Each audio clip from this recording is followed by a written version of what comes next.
Joss, babe, how's it going? Just checking in on ya. Making sure you're still lying low. Staying off, press, social media. Actually, I decided to do an interview with Vulture. You did what? It's time everyone hears my side of the story. Told them about how that cyborg fella is a bad actor, and slightly darker Natasha is full of shit and talks funny. That's not good. That's not good at all. Sure it is. Even threw that Zack Snyder misogynist in there for turning them against me. When's the article come out? This Monday. Monday? This Monday? It's MLK Day. MLK Day. What's MLK? Martin Luther King. You know, Martin Luther King, I Have a Dream, civil rights. Kind of a very important black figure. Never heard of him. Did he also play basketball? Oh, dear God, Joss, I beg you. I beg you. No, it's time people realize I'm the victim here. Monday's gonna be a good day.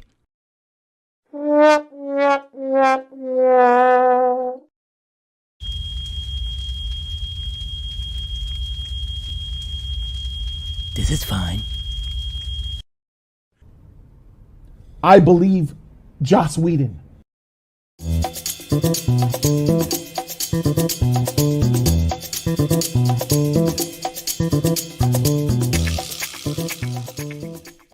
Well, hello, everybody.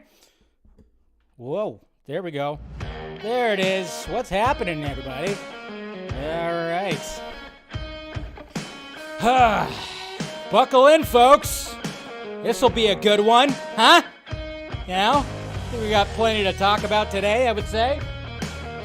Jesus, what is happening? Welcome to Film Junkee Live, January 7th. Happy Martin Luther King Day, by the way. You know, it is that day where we honor that man. Yeah, some people, I don't think, anyway, so, yeah, welcome everybody. How's everybody doing? What is happening? Who's out there? You guys are all having fun already?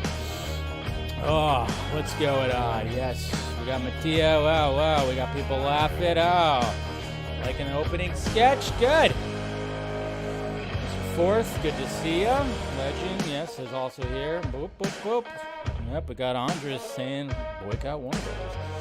Yeah, thank you there. Thank you. Appreciate that, Christian. Oh, you know, you have to add Jody. You have to add Jody. You have to do that. Of course, you got to put them in. You got to put them in here. What's going on? Thank you. Thank you, Jose. Good to see you, buddy. I love you too, Accuracy. Got Mama Film Junkie here. Good to see ya. Let's get nuts. Oh, yeah, you know it. You know, it's Monday, so I got my Monday wine right here. And gonna need it today for sure. Oh, spill it. Jeez. But cheers, anybody else who has something right there.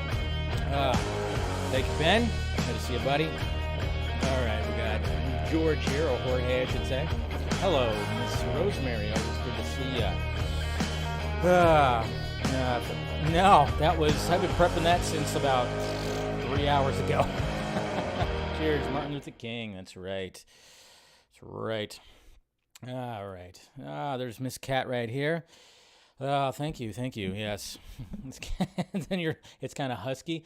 Well, I mean, you hear him talk, you know, you just gotta, he has a very low tone, and then you gotta just add a little bit more silliness to it because he's a silly guy. Happy MLK Day. Yeah, what's going on, Tim? Good to see you. Well, we got a lot of people up in here. Yes, thank you. Appreciate that there, Mr. David Hummingbird. Yeah, what's going on, Reyes? Good to see you. He's the new Joker. Nice. All right, we got Medrin, whatever. Yep. Hello. How's it going? Thank you. All right. Thanks for being reasonable. I try to be. Some people think I'm not, but, you know, it's whatever. Yeah, it's been a while. Good to see you, Patton. Yes, it has been a while. Fresh cut, yes. Nice and, got a haircut on Friday, so nice and trimmed up, you know. Got it nice and short on the sides, that's for sure. So, sounds a little, Casual Batman's a little more growly, you know. This one's not so growly, so I wouldn't say that too much. Yeah, we're gonna watch that whenever. I mean, I got the game on right now, so whenever that shows up online, we'll watch it together live. So we'll save that for last because obviously we have this goofy bald motherfucker to talk about, and of course we'll talk a little bit more about Batgirl, and then we'll talk about this handsome devil right here, Mr. Andrew Garfield, and then. By that time, I think actually it's supposed to show up in about a little over a half an hour, 40 minutes. I think I saw 6:48 or something like that, my time. So that's when the Moonknight trailer is going to be showing up. So yeah, I'm not sure, why they chose that. I mean, I guess there's specific commercial time frames they have. I mean, but it is a live football game. Who knows? The Rams are currently winning right now. So there we go. Hey, Superior 3-month member. That's right. If you guys want to become a member too, hit that join button. That's for sure. Just do that.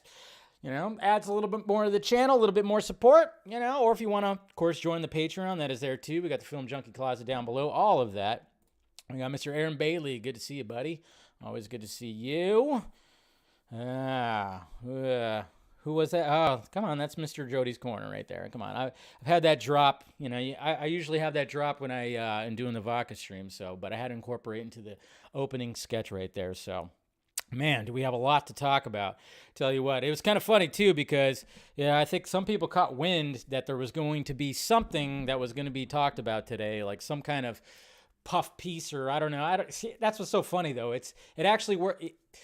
It's just funny. We'll talk about it, but, we'll go over the article and see what Mr. Joss Whedon has to say.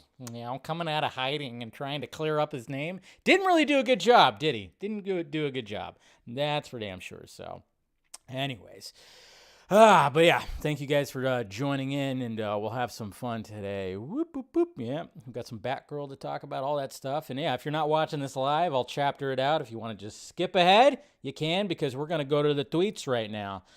We're going to go and see what was happening in the Twitter sphere, which, on Monday usually is a little bit longer than any other days. But, we like roaming through the tweets. And this time I'm doing it a little different. I'm going to go I'm not going to go my way down. I'm going to go up this time. Instead of going down, I'm going up. That's right. I said it just like that. I did. I totally did. So, all right, here we go. So I'm going to start from, basically, a little bit of Friday and see what was happening pretty much over the weekend. Because, I didn't tweet that much. I kind of disconnected over the weekend because I went out of town, which was great, fantastic. Got away and, spent the night in another part of another town with a good bar scene, and it was a lot of fun. Watched some playoffs and everything like that. So, Andrew Garfield, which we're going to be talking about, apparently he was saying that he wants Tom Holland to host the Oscars. He's so charming, and he's such a showman. But remember what I said about that very notion. I think all 3 Spider-Men should host the Oscars. At least these 2, Andrew Garfield and Tom Holland. We know they could sing. We know they can perform like that. Tobey Maguire, maybe not so much, but hey, he can make a cameo at least. But I think, if anything, we get these 2 at least, if they're, hosting the Oscars. I think that'd be pretty cool. And it was Dave Grohl's 53rd birthday on Friday. So happy birthday to him. Of course, he's awesome. He's amazing. He's a legend. He's everything. And this is him playing. Some drums for, Smells Like Teen Spirit, because he's awesome like that. So, guys, all that energy, I tell you what, man. 53 years old, still rocking it. We kind of talked about that on the Vodka stream. Me and Steve G, we talked about our love for Dave Grohl and Nirvana and all that. Wakanda Forever has resumed production with Letitia Wright. I know there was all those, scoops out there and news out there that they fired her, which didn't make any sense, because anytime some of these people post things, they don't think logically. Like, why would they fire essentially the star of this movie and restart all over again? It didn't make sense. But she started, who knows? I don't know the whole details. Apparently she did get the jab. So I think all's well and good, and I think they're all right. Or maybe they came up with an alternative thing where, I don't know. Who knows? But Jesus Christ, it's getting freaking crazy when it comes to all that. The Santa Claus. This happened over the weekend. Apparently there's going to be a sequel series on Disney Plus with Tim Allen coming back for the Santa Claus. Now, All right, cool. I absolutely love the first Santa Claus movie. It's one of my all-time favorite Christmas movies. The second one, it was okay. Third one, I didn't really like at all. So it's kind of interesting. And I honestly didn't think Tim Allen would come back for it, but Disney starts throwing that money at you, you can't say no. But it's like, does Tim Allen really need it? I don't know. But apparently this story is gonna be about Scott Calvin basically going, hey, I'm getting a little too old now. I want to live a normal life, maybe. So that's what the whole series is going to be about. I don't know if I'm like, okay, I'll check it out, but I don't know. The first one will always remain one of my all-time favorite Christmas movies. I thought it was unique and different, and a lot of fun. Here's a little cover right here of little Battinson right there for you. Pretty cool. And then, of course, Scream over the weekend. This was Thursday night. 3.5 million on Thursday. Of course, you guys saw my first reaction. I didn't do a full-on review, but hey, sometimes I just didn't, just don't have time to do a full-on review, so I apologize for not doing that. So, and then we got some brand new Zack Snyder's Justice League Steelbooks right here. That's going to be coming out. The Steelbook, the Manta Lab exclusive Steelbook that you can get, or you can get a mother box, exclusive mother box, the human mother box right here, which is cool. Look at that tin case right there. So badass. And then you have a Steelbook stand. Look at that. With the Justice League logo right there, all broken up with stone. And then you have the Amazonian one, which is red, and it's got the tin case too, but it's got the little pins, which is cool. And then you got, of course, the Atlantean one, which just has a flag, and also has a tin case. I don't know if I'm gonna get if I would get this one. I think we'll see, because it's pretty expensive. But if I'd get it, I'd get this one because I love that Steelbook stand. I think the human version would be the one to get. So we'll see when those go out. There's going to be a limited 500 sets each, so 1,500 Steelbook sets right there. So going to be interesting. Apparently, Dylan O'Brien has followed Leslie Grace on social media, so a lot of people are, of course, assuming that he might be playing Dick. He might be Dick. Who knows? Who knows? Obviously, it's just a follow. Doesn't mean anything too much, but, it could mean something, so. And this is just adorable. Cuteness overload right here. Black Girl Magic hashtag.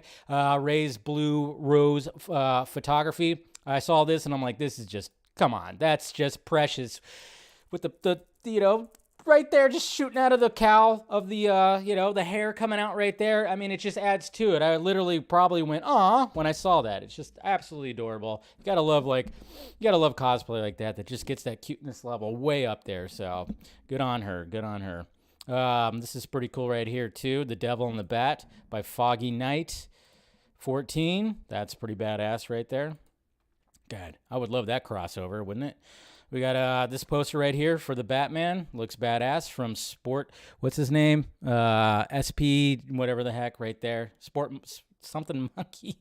I've seen his stuff plenty of times before. We have a drawing from Bruce Timm right here of Two-Face. Really cool. Yes. And then, of course, before we actually got the Batgirl, costume reveal, of course, the director, like, hey, you want to see behind the scenes? And then he posted an old shot of Batgirl right there, which, we love that classic costume, of course. Why not? This is pretty funny right here. I like this part in Star Wars where an ass was driving. I laughed way too hard at this, guys. You don't even know. When I saw this, I was laughing so hard at this. Because, yes, it looks like an ass. It looks like an ass. From this angle, it looks like somebody is full-on bent over. I could not stop laughing at this image right here. Holy shit. It was just too good. Just too good. So, and then this is funny, too. Quentin Tarantino, bare feet. Come on. You got to love the internet right here. Of course, it's just too good. It's not somebody's ass. It's just the way those certain species, they have those too big, whatchamacallit things. It does look like an ass. It's funny. This is pretty cool right here. Some good artwork of Bruce Wayne right there. Yes, we got, look at this. We got, of course, the Cat and the Bat right here from Batman Returns, which looks pretty damn cool. Little photo right there. From the balcony, little far shot. This is a cool little poster right here. I'm telling you, some people just come up with some really cool shit right here. And it's got all three Spider-Men right here. And it just, talk about it. Just an awesome poster right there. Gotta love that. And then speaking of Black Panther 2, Wakanda Forever, Winston Duke has reportedly been given a hefty raise when it comes to Black Panther 2. Yes, he'll be expanded role. I mean, if he takes over Black Panther, I think a lot of us would agree with that. But at the same time, there's a lot of talk about recast T'Challa, and I think that they absolutely should do that. I mean, remember, Chadwick Boseman's brother actually said that Chadwick would be okay with them recasting T'Challa to make the character live on. And a lot of people are talking about that lately. A lot of people. There's hashtag recast T'Challa. And instead of just making either Letitia Wright, who, obviously there was controversial stuff with that, or making, of course, Winston Duke the next Black Panther, it's like just recast the character. I mean, they can easily do that now too, because now with all the multiverse stuff, you got variants out there, so they can actually do something with that, to be honest. So I'm saying that they should do it. I know it was always a little iffy at first after he passed away. Nobody really wanted to comment on that, but I think now people are just kind of going, yeah, just do it. Chadwick would have wanted that. His brother is saying that. It sounds like the family is okay with that. You have this multiverse stuff, you have variants, you might as well do it. So I don't know what's going to happen. I mean, obviously Black Panther, Wakanda Forever, whatever they do in there, they're not going to stop and just do something different. Whether they made Letitia Wright or Winston Duke Black Panther, I guess we'll see. But I think, honestly, they should just recast. They should. I think they should, because I think the family of the Boseman family would totally be down for that. So good stuff. And this is horrible right here. This is in LA, guys. Apparently in Lincoln Heights. Yeah, this is what's happening right here. So when the train comes rolling through and stops, apparently there's a lot of thieves that come in here and just kind of, break into these cargo, just break into the cargo and start pulling out all this Amazon stuff, and it's just trash everywhere. Yep, California. Good old California for you right here. I mean, that's just bad. COVID tests. Stuff that people need, EpiPens, all the stuff. There's all kinds of stuff that is just scattered all over the place. Yep, that's right. Good old California. Fucking hell, man. I tell you, this place is slowly sinking into the Pacific Ocean, okay? Slowly sinking in. I got to get out. This was funny right here. Not funny, Bruce. Come on, that's hilarious. That's hilarious. Come on, Mustache Gate. I love this. It's fucking funny right there. That's totally funny, Bruce. Oh, can't show that. And then, of course, we had our official look at, hey, has the discourse gone down? Are we now okay with the Batgirl costume? Huh? Nah. When it comes to the Batgirl costume, I mean, I'm not saying it's like, oh, it's the best costume ever, but I'm like, I'm okay with that. Burnside, okay, I see where they're going for. It's very much homemade. She's going to get a second costume. 100% going to get that, okay? Which is what happens all the time. That's why I always find it funny when people are like, this looks like pure ass, it sucks, and whatever the hell. And I've had some really weird back and forth with people about the Batgirl costume. Because when we're talking about comic accuracy, I had somebody say it's not comic accuracy. And I'm like, how is it not comic accuracy? But that person was saying because they didn't like the leather. They didn't like the leather material or something like that. And then I went, well, okay, but still, that's very much what happens in the story is the fact that she puts it together. You've actually seen artwork where you could put the pieces together. That's what's so funny about this whole thing, this whole discourse is like when people were saying that it's not, when I had somebody that said it was not comic accuracy because they were talking about the material. And then I went, well, then technically none of the other costumes that we see are the same material that it is in the comic books. I mean, if you want to look at Batfleck's costume, when you look at it, oh my God, it's one of the most beautiful fucking costumes ever made. But if you wanted to apply the whole thing about the material, it's not the same material that they use in the comic books. He's just wearing normal tights in the comic books. And as opposed to this special fabric that is bulletproof and all this stuff like that. I don't know. People, all I wanted to say, and this is what I'll say about this, and hopefully this will be it when it comes to the Batgirl costume, is if you don't like it, fine. That's fine. You don't have to like it. Not everybody's going to like these costume reveals. But it's when you try to add something and try to say the reason why you don't like it because there's a certain, because of this. Just say you don't like it because it just doesn't look that great. Okay, fine. But when you have people saying the reason and they try to make a point of the reason. And I'm like, that doesn't make sense, because then you can't, and then you go like, well, you're biased. That's why, because, okay, and I'm just like, you know what? She's going to get a new costume. It's whatever. And, it's going to get better. It's definitely going to get better. This is just the beginning right here. I'm just curious how she made that cowl, though. I am very curious about how she made the cowl, because that texture and the lines and stuff like that. I think the cow's cool, It's cool. I dig it. It's whatever. So, it's whatever. It'll be fine. But yeah, there you go right there. I mean, straight out of there. Straight out of there. It's not going to be exact, but what can you do? Is that what people want right there? Do you want the lingerie looking style? I mean, it's not a bad costume. I'm not going to lie, but... so there was all of that, of course. And then I remember I posted this right here, too, because I remember seeing this a long time ago. I saw this. This is when we thought Jenna Malone was going to be playing Babs in Batman vs. Superman, and some artist made this. I don't know who it was, and if anybody knows who it was, by all means, tell me who it was. But, I mean, it's, this is a Batgirl costume that looks awesome, but, I mean, yeah, it's definitely made in the same vein of Batfleck right there, and I think that's pretty damn cool right there. So, I mean, that at one point maybe it could have been like that, but hey, who knows? This is a pretty cool shot right here of Cavill Superman. Good job, artist Rudy Ao right there. So, and then we got a little bit of Moonknight right there teased, so that's cool. This is pretty funny right here. The Witcher as a sitcom, a 90s sitcom. I want this in my house. I mean, Jesus Christ, look at that mural. My God. That's some freaky shit. It's probably smaller than it actually looks. It looks huge, but it's probably pretty small. So yeah. And then, yeah, speaking of Joss Whedon, yeah, these shirts actually exist, right? Yeah. These shirts actually exist when it comes to Joss Whedon. Anybody want to get one of these shirts? Joss Whedon is my master now. Holy shit. After everything that's come out, you want to get this? Ugh. Gross. Can we get these Funko Pops? I would love that. This is just a concept. It's not going to really happen. This is from Seb Artist right here. But I like it. But I'd love to get those Funko Pops. Why not? Saturday motivation right here. There you go. Jesus Christ. That actually happened in the freaking 66. Wow. Crazy. And then, of course, people, were making fun of this. Like, oh, this is going to be Keaton's costume right here. And I'm like saying, good. That should be Keaton's costume. Just put the 89 logo on it, and he'll rock it.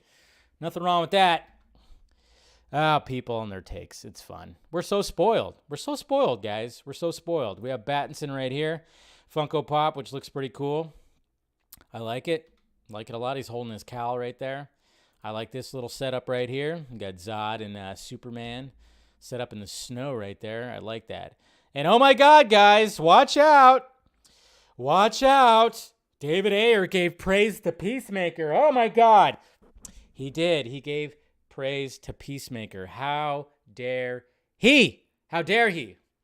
Okay, and then, with everything that's happening today, well, I mean, some stuff did also happen with James Gunn, too, which we'll look at. We're definitely going to look at as we talk about all this stuff. But this was just kind of funny where, David Ayer got involved when it came to him responding to this. And when somebody said this is why they disliked James Gunn. And then David Ayer said, wait, what? Is drama still a thing on the internet? I thought 2022 would be different. Of course not. James, you so got this. I'm going to back to sleep now. And oh, by the way, Peacemaker is dope. So, forgive Mr. David Ayer for saying that. No, it's fine. Don't turn on. We're not going to turn on David Ayer. This is pretty cool right here. Inspired by the Robert Pattinson boxer DR, whatever the hell that's called. Right there. That's cool. Good job, Mr. Garnabiel. Good job with that art. This is pretty cool right here. I don't know if he actually says this, but I would love it if he said it. I am the night. It doesn't sound like Pattinson, though. But hopefully he does say I am the night. Why not? And speaking of David Ayer, look at this right here. Adding a little bit more to release the Ayer cut. I mean, remember, guys, we still have the Ayer cut that could possibly still come out. With everything that's happening, And the fact that Restore the Snyderverse is always out there and getting trends and stuff like that, we got to remember that we got to help out Mr. Ayer right here. We got to remember that we still got to get his movie out. We got to take some of that energy and really focus on that. So, and he says right here, because someone says right here, I do know what you mean. And like I said, the amount of cut content can fix it. His vision was clear enough in the theatrical cut to see that it was a bad take.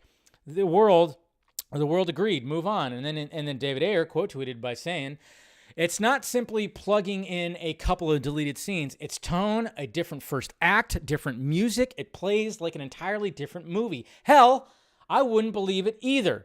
But it does. Night and day. Such is the power of editing. Right there. Yeah, some people just think that when it comes to the Ayer cut, it's not going to be the Snyder cut, yeah, pretty significant changes. Obviously, when you're trying to condense down a 4-hour flick, yeah, going to be some pretty significant changes. But there's big-time significant changes when it comes to Suicide Squad. The tone, especially. The tone. Remember that Comic-Con trailer for Suicide Squad? Remember that tone? David Ayer has expressed many times that was the tone he was going for. That is specifically the tone he was going for. So, it's very much, if we ever get the Ayer cut, it's going to be like that. And it's going to have different music. It's not going to have the added in, like, that's what they wanted to do. They were basically already setting the fucking table for James Gunn, to be honest, which is funny because they wanted that aspect to it, where they wanted to have a soundtrack with all these different kind of songs that everybody knows, which is just hilarious and stupid. I don't get that. But I love the fact that he just full on just said that. And we got to remember, guys, we can still try to fight for this, as well as, still hashtag Restore the Snyderverse. But this is part of it. So we got to take some of that energy that we're throwing at each other, which seems to be the case when it comes to Batgirl and all this stuff and all the new stuff. Take some of that energy, throw it towards release the Ayer cut. I'm just saying. And I hope that David Ayer continues to push for it. I really hope he does. I really hope that he does. So, anyways, that's my little spiel. I just want to see that goddamn movie. Please.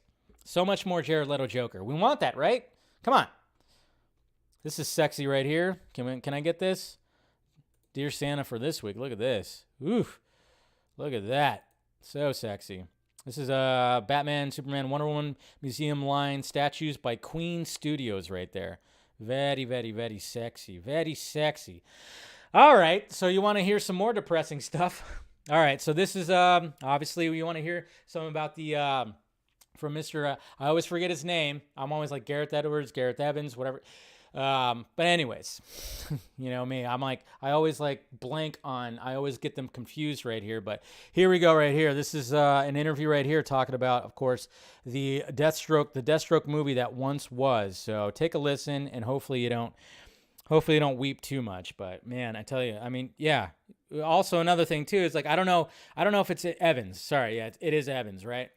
It's also, I mean, I don't know how possible it would be to get the Deathstroke movie to come out, but yeah, this is kind of heartbreaking when you hear this, but here it is. Or do you want me to ask you about Deathstroke? Oh, fuck. I don't mind doing both. I'll cover both because whichever one we cover on this one, my DMs or the comments will end up asking me about the other anyway. Look, when it comes to Deathstroke, which is the quicker answer, I got approached about it. I didn't 100% know a lot about the character at the time, so I did a deep dive and started reading a bunch of materials.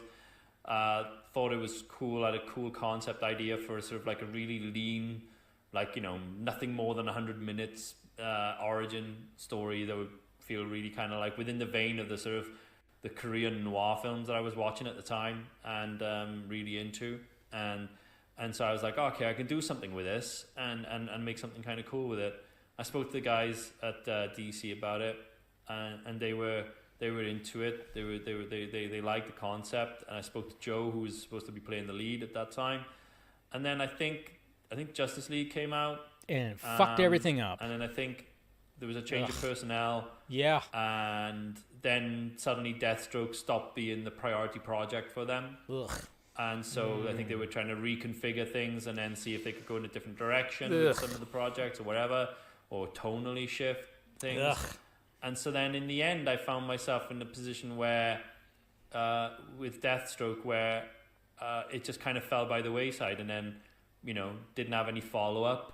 And so I was kind of like, okay, I guess this is just not happening now. And so and that's just really where it's been since then. So it's kind of just like hung in the ether somewhere. Ugh. Ah. God damn it. Fucking Warner Brothers. Jesus Christ. But yeah, there you go. Robbed of it. So there's him talking about that. We've already heard, we've heard Joe Meng talk about it. I mean, on the last Justice Con, he talked about certain things. Obviously it did have Batgirl in it. Or no, this was talking about the Batman. But then, of course, he talked about his origin story when it came to Slade and how he wanted to pretty much ground it. He wanted to ground it as much as possible. And, yeah, it sucks. It sucks. It would have been something special. I love the fact that he has a Police Story 2 picture behind him right there. Yeah, I like that. But, man, I know. Man. Well, I mean, we can just thank you, Joss Whedon. I mean, it's not just him, of course. But, when that whole thing happened, I mean, Jesus Christ. But that sucks. Or do you want me to ask you about Death? Yeah, we were definitely robbed. We were robbed. I don't know. Maybe something could still happen with that. If we could just get the hair cut out, maybe we can get them to re-look at that Deathstroke movie. I don't know. I'm trying to be optimistic. Anyways, there's that. Photoshop. There's wow. I mean, come on. It's Sonya Taylor-Joy. She's giving you the horny eyes right now. So, don't get hypnotized. It's hard not to, but yeah, that's a good shot of her. I like it. There was, of course, when I woke up today. Yeah, that was pretty much the first thing I saw. I didn't think the article was going to drop that early, but apparently, yeah, they dropped it. Or no, it didn't drop early. Screenshots of the article started making the rounds on Twitter very early this morning. So it was like, really? Already that early? And happy birthday to James Earl Jones, man, that iconic voice. He's 91 years old today. Good. I'm glad he's still kicking. Okay. Let's hopefully last through for a few more years. Does a couple more voice stuff.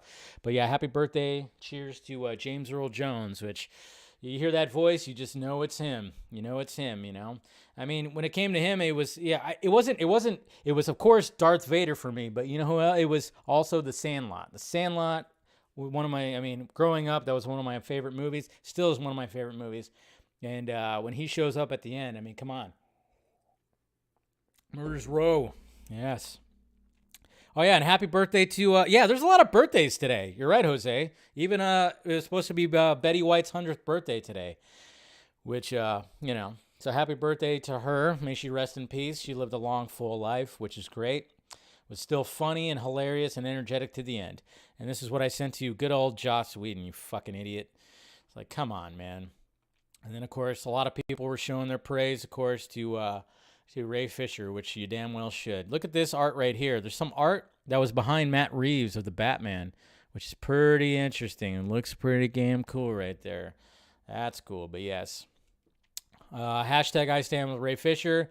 That was doing some trending today, which is good, as it should. I haven't checked out the new show that he's in, Women of the Movement, but as soon as I get the Hulu back up and going, I definitely will. I'll check it out. Hopefully you guys are checking that out. I know a lot of people are tweeting about it every week when it shows up, so good on you. Good on you. And then we got Gal Gadot right here, just getting out of the water. That's just another gift that you could just stare at for a while. For sure. And then, of course, again, happy Martin Luther King Jr. Day.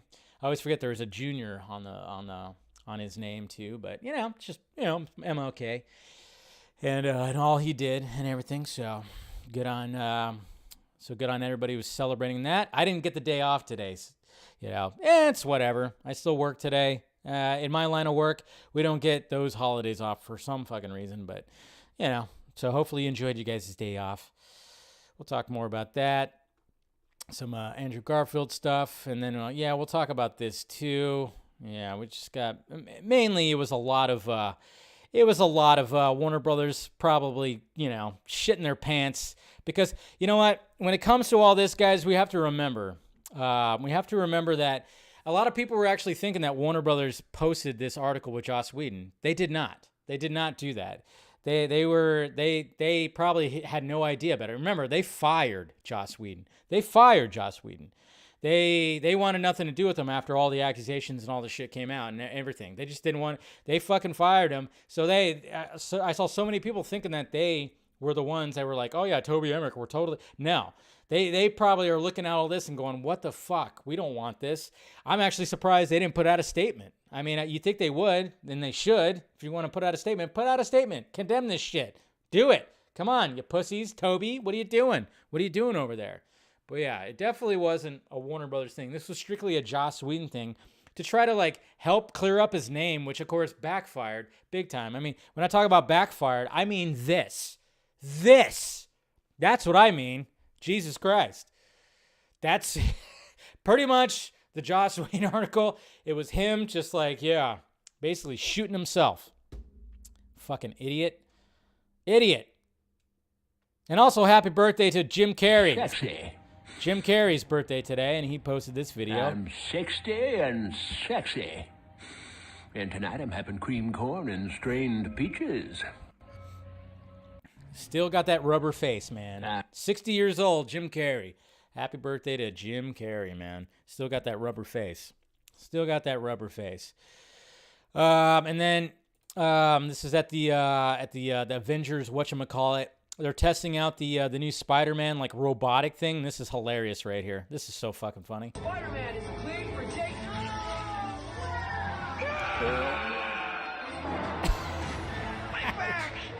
My back! I love how they added, my back!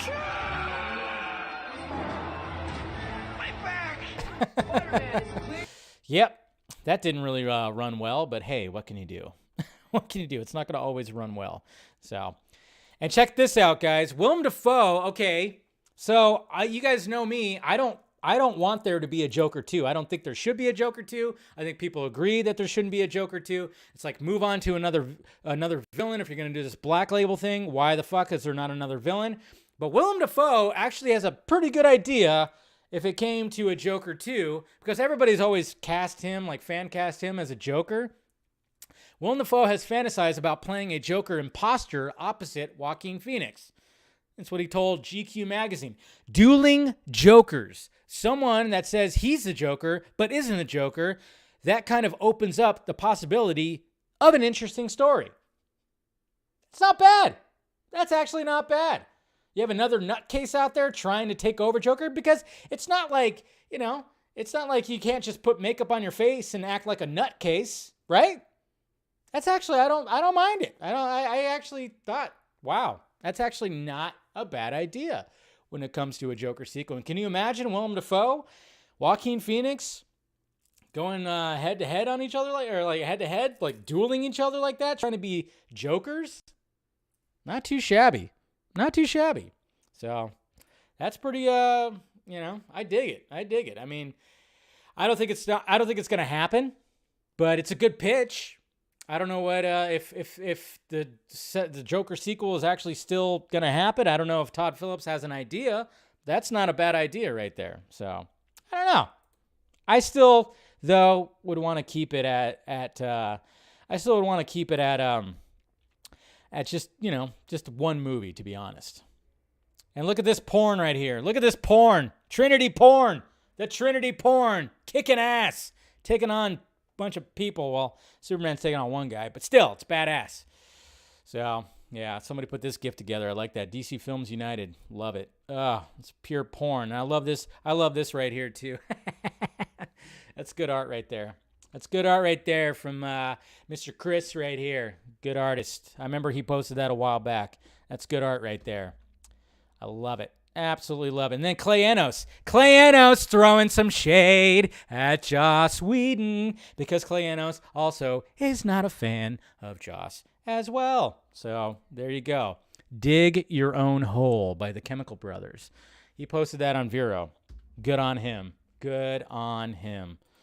joining in on all that. Gotta freaking love it, guys. Gotta love it, especially Mr. Enos right there. So let's start diving into this article right here. Let's just start diving in and seeing what the hell. I mean, you guys have pretty much seen a lot of the stuff. You know, a lot of people are posting screenshots of this article, but, you know, we're going to dive into it, you know.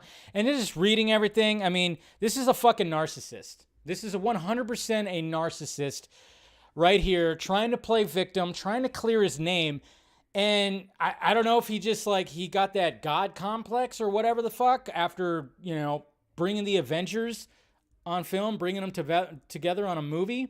Maybe he just got this complex of like, oh yeah, I could do anything, I could say anything, I could do, you know, I don't know. It's weird. It's very strange, but it's just funny because the narcissism that this man has is just what's destroying him so much. I mean, this article, this interview, when you read some of the stuff that he says, you go, how the fuck did you think you were gonna, like how people were gonna take this? Did you actually think that people were going to be receptive and be like, oh, you know what? We might have been wrong about Joss, you know? Maybe he's not a bad guy. I mean, it's crazy. I mean, I think he's, you know, he was the victim here. I mean, my God. I can't believe it. It's like, what the fuck? Really? Really? No. All he did was dig a bigger hole. That's all he did. Came out of hiding and just killed his career more. You know how many tweets from like check marks and shit like that were just totally slamming this whole thing? Slamming it. Ugh. Fucking ridiculous. The undoing of Joss Whedon. By the way, what's up with the fucking earring, dude? Come on, man. Come on. What are you trying to do? You trying to be cool with a little stud in your little earlobe? That ain't gonna, that's not helping. It's not helping. Just saying. It's not helping. You don't look badass or anything like that. The Buffy creator, once an icon of Hollywood feminism, is now an outcast accused of misogyny. How did he get here? This is written by Leela Shapiro. And I know some people were throwing, you know, they were trying to throw under the bus, which, yeah, I can understand why people are upset with somebody who was actually writing about Joss Whedon. But at the same time, I'm actually glad she did. I mean, when she went into interviewing Joss Whedon right here, I think she had intentions to try to like help clear his name. But after hearing his responses to things, I think she was just like, you know what? I can't do anything. I'm just going to post this article. And he probably made things worse. And of course he did. He made things worse. It's funny. It's funny. So, I mean, this is a pretty long article. I don't really want to like go over every little thing, but man, speaking of Batgirl, remember when Joss Whedon was going to direct Batgirl? I remember even being like, okay, that could fit. Remember before all the Joss Whedon stuff really came about? Ugh, man. I wish I can go back to like 2017 me and be like, hey, guess what? It's not going to be good. It's not going to be good. Not going to be good, Dave. Not going to be good. And then, And then I, flick my nose and walk away and disappear and go back in time, go back to now. Anyways. All right. So, I don't know. It starts off with all this stuff in line with the scholarship, blah, blah, blah, blah, blah. It was just scholarships. He was a celebrity showrunner before anyone cared who ran shows. In 2005, the comic book artist Scott R. Kurtz designed a T-shirt that gestured at Whedon's stature in popular culture and said, "Joss Whedon is my master now." I showed you that image earlier. Ugh, and people actually wore that shit. Marvel later put him in charge of the biggest franchise, hiring him to write and direct 2012's The Avengers and its sequel, Age of Ultron, two of the highest-grossing films of all time. His fans thought of him as a feminist ally, an impression bolstered by his fundraising efforts for progressive causes. But in recent years, the good guy image has been tarnished by a series of accusations, each more damaging than the last. In 2017, his ex-wife, Kai Cole, published a sensational open letter about him on the movie blog The Wrap. She condemned him as a hypocrite preaching feminist ideals and accused him of cheating on her throughout their marriage, including with actresses on the set of Buffy. Then, beginning of summer of 2020, the actors Ray Fisher and Gal Gadot, who had starred in a superhero film, of course, directed by, I hate it when they say that, starred in a superhero film directed by Whedon. Shut up. claimed he'd mistreated them, with Fisher describing his behavior as gross, abusive, unprofessional, and completely unacceptable. Ooh. They were soon joined by Charisma Carpenter, who played Cordelia on Buffy and its spin-off series Angel. In a long Twitter post, she wrote that Whedon had a history of being casually cruel after she became pregnant. Heading into Angel's 4th season, he called her fat to colleagues and summoned her into his office and asked, as she recalled, if she was going to keep it. She claimed he had mocked her religious beliefs, accused her of sabotaging the show, and fired her a season later once she had given birth. All the joy of new motherhood had been sucked right out, she wrote, and Joss was the vampire. And then, of course, we had Sarah Michelle Gellar, who obviously was like, hey, guess what? Let's see. Where do I have that? Do I have that right here? There it is right here. Remember, Sarah Michelle Gellar posted this right here in following up with Charisma Carpenter. While I'm proud to have my name associated with Buffy Summers, I don't want to be forever associated with the name Joss Whedon. I am more focused on raising my family and surviving a pandemic currently, so I will not be making any further statements at this time, but I stand with all the survivors of abuse, and I am proud of them for speaking out. So I'm wondering if Sarah Michelle Gellar might be talking a little bit more. Come on, Sarah! Slay the vampire! We want you to. We want you to. The past spring, Whedon invited me to spend a couple of afternoons with him at his home. So this is back in spring. This has like been building up for a bit. This is not just like over the weekend or something like that. I mean, of course, my little skit in the beginning, it's just, it's whatever. But, that's all just jokes and just, poking fun at this whole thing. But apparently this was this past spring right here, and spent a couple afternoons right here.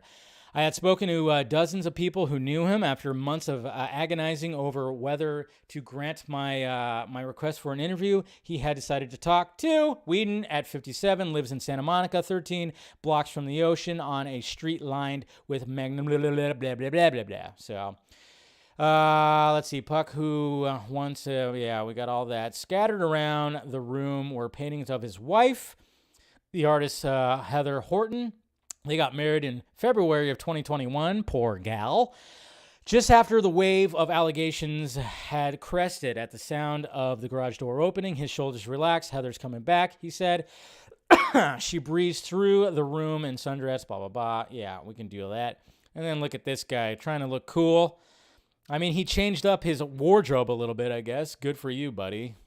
You still don't look as cool as, the guy that actually directed Justice League. Just saying. Back when he was still a god. See, this sentence right here, back when he was still a god. This is what I talked about, the god complex that came from a guy like Joss Whedon. And I've said this before, and I'll say it again. Guys who are always saying like, oh man, that want to say that they're a feminist, and they're much like, oh yeah, I'm all about this, I'm all about that. Ha ha. Those are the guys you have to watch out for. Those are the guys that you really have to watch out for when they try to be an ally so much. Those are the guys you got to worry about, okay? Okay, that's I'm just saying.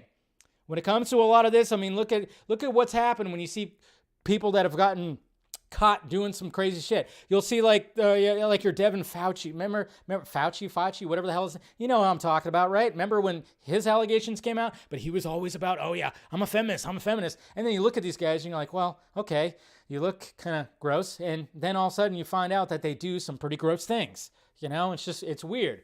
But of course, someone like Zack Snyder, who's an actual feminist, who actually represents feminine, in his movies. I mean, look at Sucker Punch, look at anything that he's ever directed, and it's like, but everybody wants to take stabs at him because he's a guy with tattoos and he's good looking and he's got, he's a stud, and they hate that. But they look at Joss Whedon and they're like, oh, that's our god. Look at him. He's balding like me. He's puffy like me. It's like, ugh. But they always look at, but they always try to throw the shade and like, oh yeah, but Zack Snyder's he's the bad guy here. Fuck no. That guy, look what that guy, he's been married for how long? He's adopting kids. He's doing all, Jesus Christ. It's crazy. Who has hair? Oh, he does have hair. He has a lot of hair. Very scruffy. Faraci. There you go. I said Fauci. I think I'm so used to hearing Fauci's name. It's Faraci. Anyways, back when he was still God, the kind of contractually obligated to promote network television shows as press junkets, Whedon was asked over and over to explain why he wrote stories about strong women. For years, he would answer by talking about his mother. Lee Stearns, who died in 1991, was an activist and unpublished novelist who taught history at an elite private school in the Bronx. One of her students, Jessica Neuwirth, went on to become a co-founder of Equality Now and organizations, blah, blah, blah. And then they kind of just give that backstory right there. And it says, let's see, in 2006, Equality Now presented Whedon with an award at an evening dedicated to honoring men on the front lines of feminism. In his speech, Whedon referred to his mother as extraordinary, inspirational, tough, cool, and sexy. Interesting. That should have been red flag number one. Sitting in his living room, he told me he sees a different side of her now. She was a remarkable woman and an inspiring person, he said, but sometimes those are hard people to be raised by. Oh, so it wasn't so easy getting raised by that. He didn't find her sexy anymore, apparently? Okay. Whedon had been thinking a lot about his childhood. He had been in therapy for the past few years, ever since he checked himself into an addiction treatment center in Florida for a month-long stay. As a younger man, he had channeled his pain into his work, and he was particularly interested in picking apart the stories he always told himself about his past. Now, he didn't have much else to do. The allegations against him had led to friends to stop calling. He was out of work and wasn't writing. What story could he tell? There are things about his life he was only beginning to understand. Not the things being said in the press necessarily, but things I'm not comfortable with. I'm like, I have nothing going on. I can do some work. On me. Sorry, I got to plug in my laptop, which I always forget to do. Born Joseph Whedon grew up in, you get his little backstory right here. We don't have to go through all of that. When he was 5, a 4-year-old boy, the son of the family friends, disappeared on his parents' property. Eventually, his body was found. He drowned in the pond. Yeah. Years later, as a teenager, Whedon remembered he had called the boy over to the pond to play with him. After getting bored, he had walked away, leaving the boy alone by the water. I didn't think it was my fault. I knew I was, again, trying to build some sympathy over a childhood tragedy. Okay. His parents split up when he was 9. At 15, he went to an all-boys boarding school in England where he read more Shakespeare, joining the fencing team, and struggled to make friends. It was a very dark and miserable, this hideous little homunculus who managed to annoy everyone. So he was even annoying then. He told the author of Joss Whedon, the biography. Then in 1983, his fortunes changed. He had arrived at Wesleyan University. He discovered his artsy, angsty personality could actually be attractive to women. He got a girlfriend, traded his basic name for a more interesting one, and found a mentor, the eminent film scholar Janine Basinger. So basically just getting a lot of his backstory. Like I said, I don't want to go through all of it because there's a lot here, right here.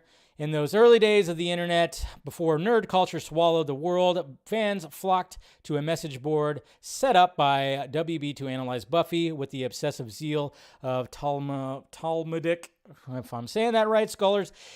Whedon knew how to talk to these people. He was one of them. He would visit the board at all hours to complain about the grueling schedule or argue with fans about the interpretations of his work. Back then, he pointed out to me the internet was a friendly place, and he, with the quick-witted prince of nerds, had the advantage of it. At one point, fans became convinced Buffy and another Slayer, Faith, were romantically entwined. After Whedon shot down the theory, accusing the proponents of seeing a lesbian subtext behind every corner, one of the posters, Buffy Nerds, sent him a link to her website where she had published a meticulous and of the relationship. So then we're talking about Buffy right here, of course. So let's get into a little bit more into the, and then of course we have some images right here of all the stuff. And we all know there's more stuff that's going to be coming out of here. What's his name who played Spike? Remember, he came out and said some stuff about about him, kind of like backing him up into a corner and everything. Whedon was 31 when he began running Buffy. He had never run a show before and had never been a boss of any kind. At first, when crew members would hold the door open for him on set, he would do an awkward dance and insist he hold the door for them. It just felt so fucking wrong, he told me. Then one day, the third season, a crew member neglected to hold the door, and Whedon walked straight into face first. Oh, I see, Whedon recalled. You did get used to it. So just talking about more stuff when it comes to all this. Buffy. Let's see. Costume designer. All right. Buffy costume designer Cynthia Bergstrom recalled an incident that happened during the filming of season 5. In one episode, Spike asked a sadistic science nerd to create a sex robot version of the Slayer. Whedon and Geller did not agree on what the Buffy bot would wear. Sarah was adamant about it being a certain way. The costume she wanted was a bit grandma-ish. A pleated skirt and high neckline. He definitely wanted it to be sexier. When on the day Geller tried the different options, Whedon grew frustrated. I was like, Joss, let's just get her dressed, Bergson recalled. He grabbed my arm and dug in his fingers until his fingernails imprinted in my skin, and I said, "You're hurting me." So that's just one of the things. We got Firefly writer remembered him belittling. He was belittling a colleague for writing a script that wasn't up to par. Instead of giving her notes privately, he called a meeting with the entire writing staff. It was basically 90 minutes of vicious mockery, the writer said. Joss pretended to have a slide projector, and he read dialogue out loud and pretended he was giving a lecture on terrible writing as he went through the slides and made funny voices. Funny for him. The guys were looking down at their pages, and this woman was fighting tears the entire time. I know fucking assholes like this. I have worked for assholes like this. One in particular, boss, I can totally think of right now that I actually worked like this, that loved to talk down to people, specifically women. It was just the way it was. I remember when I worked for this company for a brief amount of time, man, this guy made every girl in the office cry, except for one who she was too tough. But I've worked for guys like this that like to belittle people just like this. It's kind of funny. Ugh. Then there was an alleged incident 2 Buffy actresses wrote about on social media last year. Michelle Trachtenberg, who played Buffy's younger sister, claimed there had been a rule forbidding Whedon from being alone in the room with her on set. Whedon told me he had no idea that what she was talking about, and Trachtenberg didn't want to elaborate. One person who worked closely with her on Buffy told me an informal rule did exist, though it was possible Whedon was not aware of it. During the 7th season, when Trachtenberg was 16, Whedon called her into the office for a closed-door meeting. The person does not know what happened, but recalled Trachtenberg was shaken afterward. An adult in Trachtenberg's circle created the rule in response. I mean, we kind of had that rule too, right? With Gal, didn't that happen with the reshoots for that short amount of time? I mean, it's crazy. And then, of course, the story of Whedon's conflict with Carpenter is less obscure. The actress had been talking about it, which we already kind of covered right there, obviously with the pregnancy thing. Whedon acknowledged he was not as civilized back then. I was young, he said. I yelled, and sometimes you had to yell. This was a very young cast, and it was easy for everything to turn into a cocktail party. He said he would never intentionally humiliate anyone. If I'm upsetting somebody, it will be a problem for me. The costume designer who said he grabbed her arm, I don't believe that, he said, shaking his head. I know I would get angry, but I was never physical with people. I don't know. I've worked for other bosses too, where, they've, not me in particular, but with other coworkers, just to kind of show their dominance, their power, they've gotten slightly physical, which is never any good. So, He had made out with an actress on the floor of someone's office. That seems false. I don't understand that story even a bit. He removed his glasses and rubbed his face. I should run to the loo. When he came back, he said the story didn't make sense to him.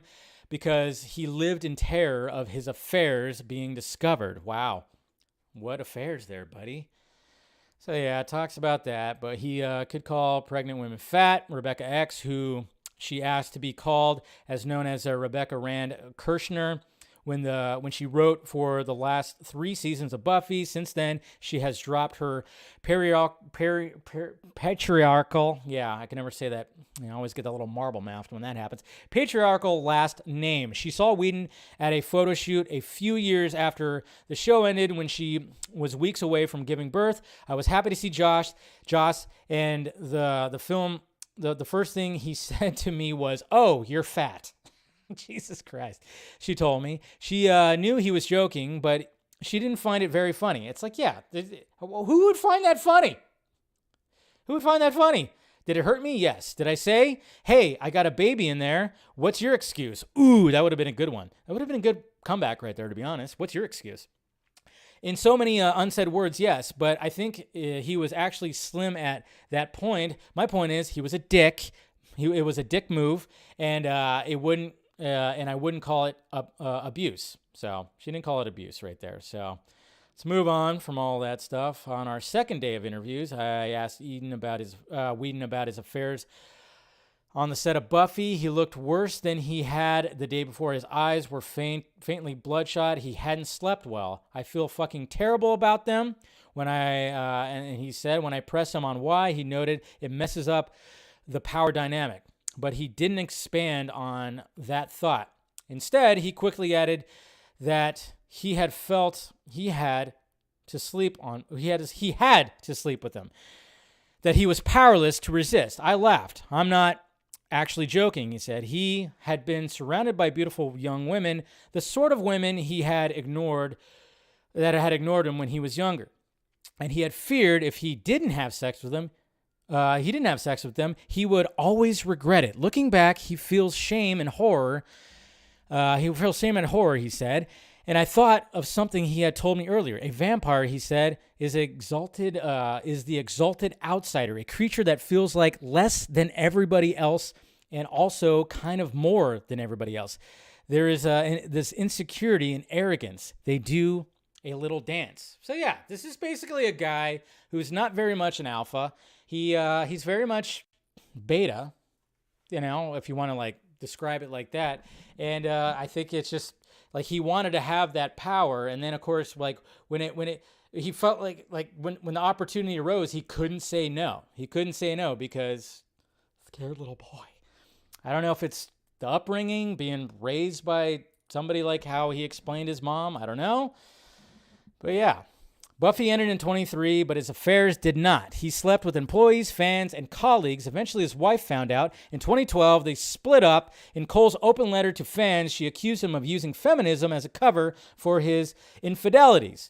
He always had a lot of female friends, but he told me it was because his mother raised him as a feminist, so he just liked women better, she wrote. After learning he had been deceiving her for 15 years, she was diagnosed with complex PTSD, the same condition as him. I want the people who worship him to know he is human. It's that God complex again.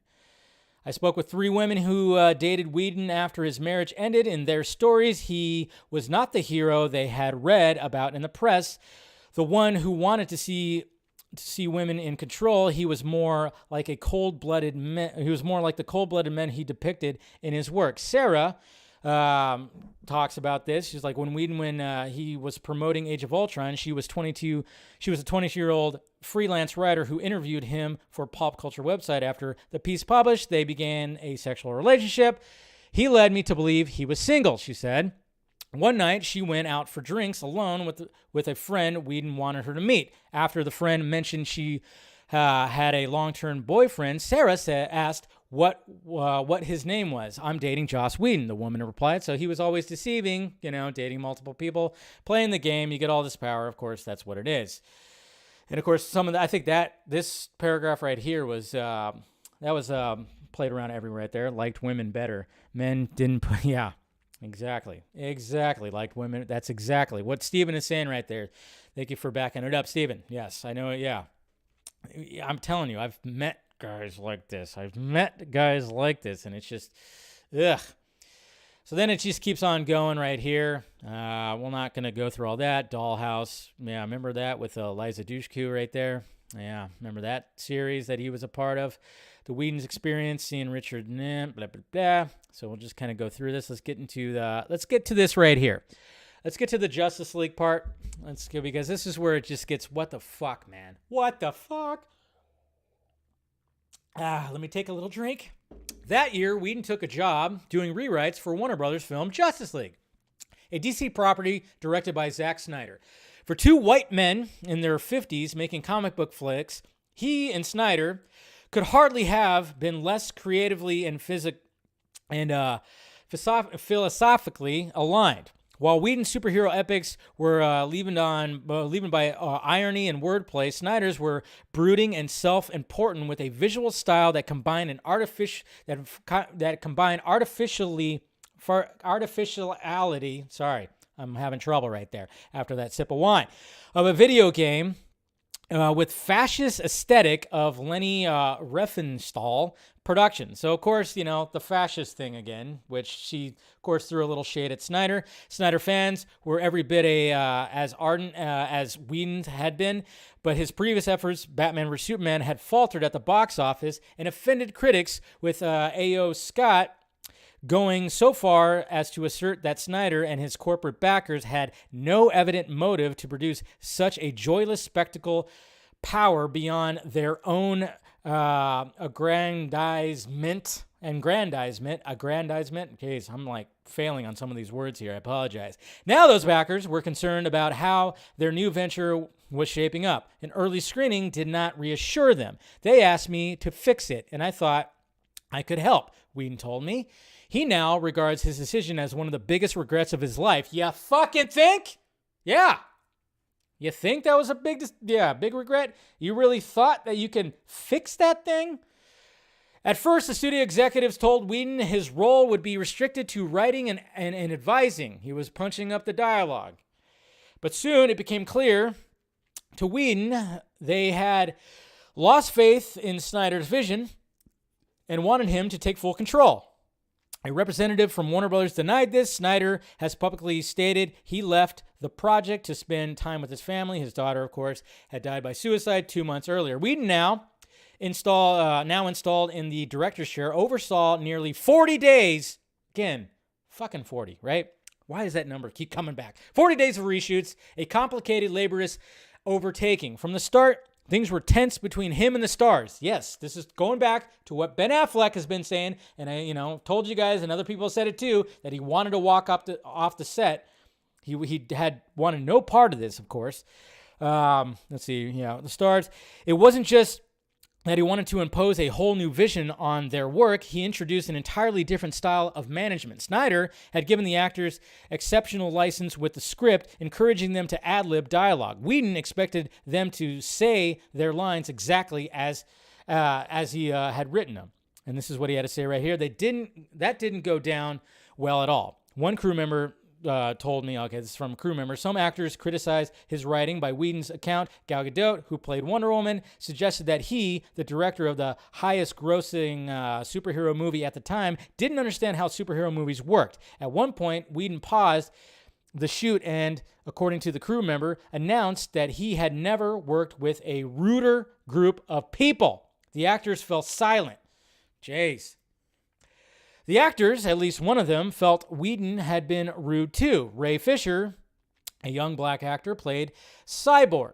It was his first major role. Snyder had centered the film on his character, the first black superhero in a DC movie, and he treated Fisher as a writing partner, soliciting his opinions on the film's representations of black people. Whedon downsized Cyborg's role, cutting scenes that, in Fisher's view, challenged stereotypes. When Fisher raised his concerns about the revisions in a phone call, Whedon cut him off.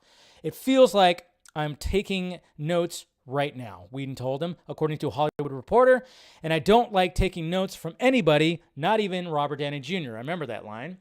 Gadot didn't care for Whedon's style either. Last year, she told reporters Whedon threatened her and said he would make her career miserable. Whedon told me that that he did no such thing. And this is where it starts getting... I don't threaten people. Who does that? He concluded she had misunderstood him. English is not her first language, and I tend to be annoyingly flowery in my speech. Ooh. He didn't really think about that one when he fired that off, did he? That's, yeah, that one right there. That's where you kind of just, I'm just saying. Man, English, yeah. So making that little out there, that's just, that wasn't smart. That definitely was not smart. So, he told her jokingly that if she wanted to get rid of it, she would have to tie him to a railroad track and do it over his dead body. Then I was told that I had said something about her dead body and tying her to the railroad track. He said Gadot did not agree with Whedon's version of events. I understood perfectly, she told the New York in an email.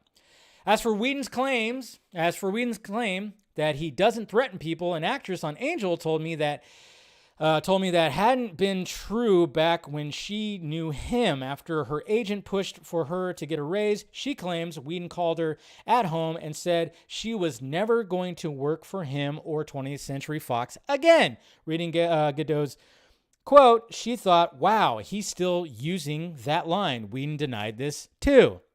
Two people that are saying this. Justice League premiered in the fall of 2017. It was a critical and commercial debacle. Snyder's fans blamed Whedon for its failures, accusing him, as one tweet put it, of turning Snyder's godlike heroes into clowns. The power of the fandom, a force Whedon had done so much to cultivate at the start of his career, was now wielded against him. The fans launched an elaborate campaign pressuring Warner Brothers to release the version Snyder had originally planned, chartering a plane to fly a banner over Warner Brothers studios. Just as Whedon had once used message boards to bond with Buffy obsessives, Snyder used the social media platform Vero to rally his followers, sharing pictures of his morning workouts alongside images that appeared to be derived from the cut of the film. Several months into the pandemic, the studio, desperate for content, announced that his cut would air on HBO Max. At an online fan event celebrating the upcoming release, Snyder declared that he would set the movie on fire before using a single frame he had not filmed himself. Or our Lord and Savior Zack Snyder, someone wrote in the comments below the live stream. Yeah, remember that. Remember that was Justice Con, that he would set the film on fire if he used anything that Whedon shot. Whedon was stunned. Oh boy, were you stunned there, buddy? Did Zack Snyder shake up your little... Are you shaking your little boots there, buddy? He had given the whole movie a lighter look, brightening everything in post-production, including all the faces. He said the claim that he had disliked a character's skin tone, which Forbes ultimately retracted, was a false and unjust. Whedon says he cut down Cyborg's role for two reasons. The storyline logically made no sense. How does that fucking make no sense? How does Cyborg's storyline make no sense? We've watched the movie now. I mean, obviously, when this interview happened, I don't know if it happened as the movie came out or something like that, but this is what's so ridiculous. We've seen the story now, and everybody absolutely loved it. How did it not logically made no sense? How is that possible? Huh? And he felt the acting was bad. Man, this is the perfect piece to come out on Martin Luther King Jr. Day, right? Yeah. Cheers, everybody. Holy shit. Oh my God. How do you watch Ray Fisher's performance in Zack Snyder's Justice League and say that the acting was bad? How? None of it was bad. He had the best performance in the whole fucking movie. How? How do you look at that and say it was bad? According to a source familiar with the project, Whedon wasn't alone in feeling that way. At test screenings, viewers deemed Cyborg the worst of all the characters in the film. Bullshit. Bullshit. There's people that have tweeted about that. There's also been something, too, that I tweeted out, that somebody actually tweeted. Something interesting. Let's see if I can find it here. Let me scroll right here. So this is what Snyder said the first time he was on the Vodka stream. No one really knew what was in that. I mean, the studio had seen the director's cut, but even the director's cut of the movie was shorter than my cut. Yeah. That I showed. Like, yes, this is my cut of the movie, but there was a cut that I created that I said, this can, like, no one, this is too much for the studio. Like, you know, the mandate was make the movie 2 hours long. I cannot show them a 4-hour version. I know. Jesus Christ. But like Steven said, they probably saw a botched version that was already Whedon's cut. It's ridiculous. Ugh. Test screenings. All right. Despite that, Whedon insists he spent hours discussing the changes with Fisher and that their conversations were friendly and respectful. None of the claims Fisher made in the media were either true or merited discussing, Whedon told me. Oh. Okay. He could think of only one way to explain Fisher's motives. We're talking about a malevolent force where we're talking about a bad actor in both senses. Again, bad acting, he is saying. We're talking about a bad actor in both senses. Good job, Joss. You didn't think this one through. When people are claiming that you're racist and stuff like that, not the right choice of words right there, you dumb buck. You dumbass. You're a dumbass. What were you thinking? Lack of sleep? Huh? Maybe? Some of Whedon's defenders proposed a theory. What if Fisher had been doing Snyder's bidding? Without furnishing proof, they speculated that Snyder had tricked Fisher into thinking Whedon was racist. What? Or maybe Fisher knew perfectly well his allegations were bullshit. Either way, the actor and director had manufactured a controversy that made Snyder seem like a progressive ally while diverting attention from the fact that their early cut had been a disaster. Jesus Christ. Trying to play victim much. So ZACK was like, yeah, Ray, guess what? I mean, this guy, that little ginger fuck right over there, yeah. That guy right over there, yeah. He's racist, right? Yeah. I think his dad was in the Klan or something like that, or I don't know. It's like, I don't know. I think I saw a Nazi. He has like a Nazi tramp stamp or something like that. I don't know. Can you imagine Zack Snyder doing something like that? No. The guy walked away from this thing because of a fucking tragedy. Crazy. Yeah. Let's see. Whedon's advocates believed this campaign had poisoned Carpenter against Whedon, causing her to see the complicated story of their relationship as a simplistic narrative of abuse. Once someone lights a fuse and people see there's a flame, they run to it and throw stuff into it. One person in Whedon's circles said. Snyder declined to be interviewed. Of course, Zack's not going to mention any of this. He's walked away from all this. He's not going to mention all this. He's not going to mention any of this. I know some people want Zack to mention something like this, but he's going to stay away from this. I don't see Zack actually making any kind... And if he comes back on the Vodka stream, I'm not going to be like, so, Zack, did you read that interview about... No, I'm not. I would not. In our conversations, Whedon was somewhat more circumspect. I don't know who started it. I just know in whose name it was done. Snyder's superfans were attacking him online as a bad feminist and a bad husband. Duh.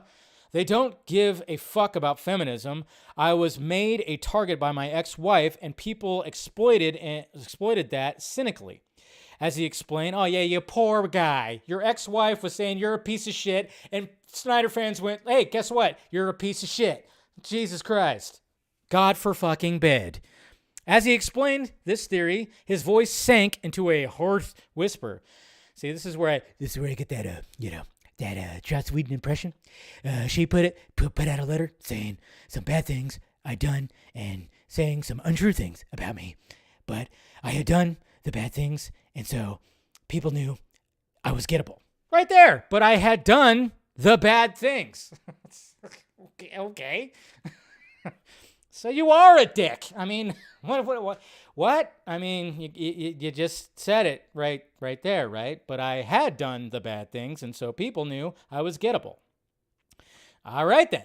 When Snyder's 4-hour cut was finally unveiled, it was critically acclaimed. His fans poured through both films to analyze the differences. Some seized on a belief first put forth by Fisher that Whedon had intentionally erased people of color from the film. A remarkable reversal had taken place 15 years earlier. Snyder's work was widely seen as an empathy, problematic cinema, blah, blah, blah, with the whole shit. Overly, when they were talking about 300 and blah, blah, blah. I hate that. The beginning of the internet raised me up, and the modern internet pulled me down. The perfect symmetry is not lost on me. So we got all that. So that's pretty much when it comes to that. By then, Whedon had begun seeking treatment for sex and love addiction, along with other addictive tendencies. James Franco, Kevin Spacey, and Harvey Weinstein have been taken, blah, blah, blah. There's all that. Jeez. Life was good and also bad. Having overcome the isolation and ridicule of his childhood, he found himself in the role of social outcast once more.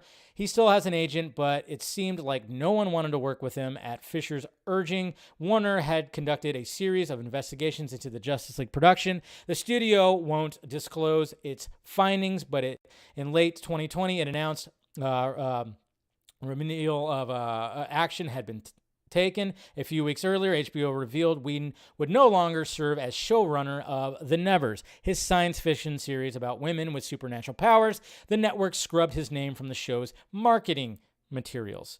I think he even said that he was like a nice showrunner. There was like something with that.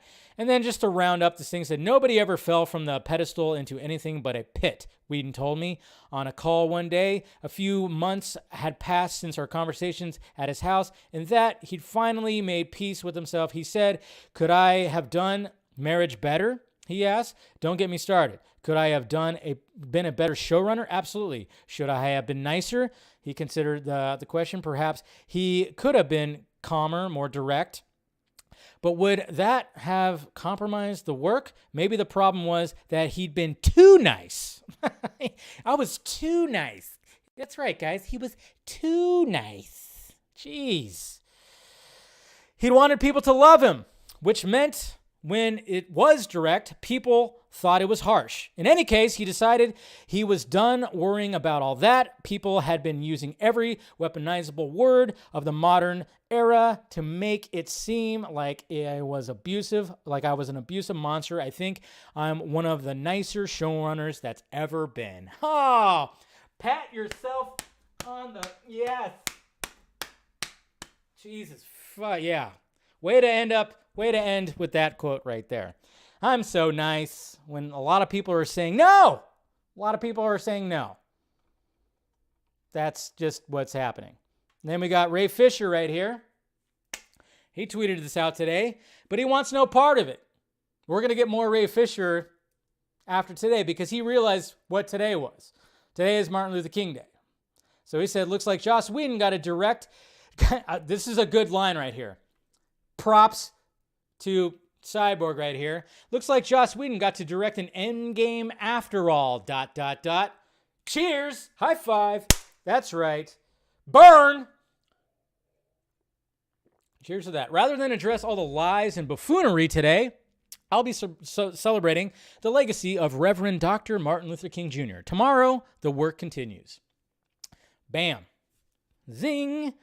In your motherfucking freckly face, Whedon. Yes.